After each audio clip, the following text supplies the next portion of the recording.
Hey, g'day fellas, how are you? I'm not well today, as you can probably hear. I've just got a bit of a chest infection, but yeah, I've come home from work a bit early, but I'll get a rest now.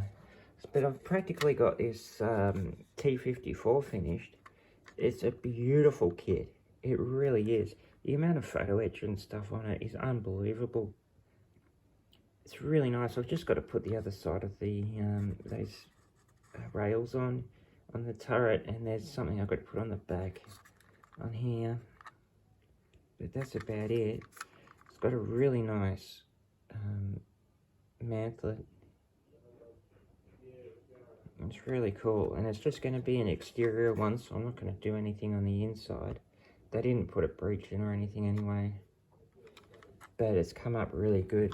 This machine gun is really difficult. It took me a couple hours to build it last night. It's got about 20 individual photo etch pieces on it. Plus, oh god, I reckon it's about another 20 plastic pieces at least. There's so many bits. It all looks like one piece now, but yeah, you can see it's a bit dodgy.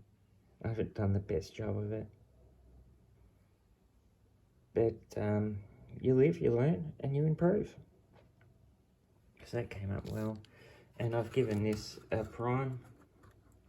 So that's ready to go, ready to paint. I primed the metal, so I've given it the metal a prime. So it's got a good surface to paint on. So I've just got to put the tow cables on. So I'm going to dig through my Dragon box now, see if I can find some spare stuff, because I don't want to use these ones. That'll just be a pain in the bum. Getting out the boiled water and all that. Yeah. But I looked up these. The set of these cost about $120 to $140, and I got them from China for $20. I wonder if they're stolen. So that's that. Looks awesome, doesn't it?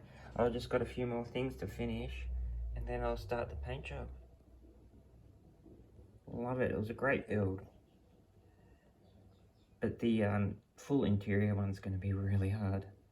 This one was hard enough as it is. Alright guys, I'll speak to you again soon.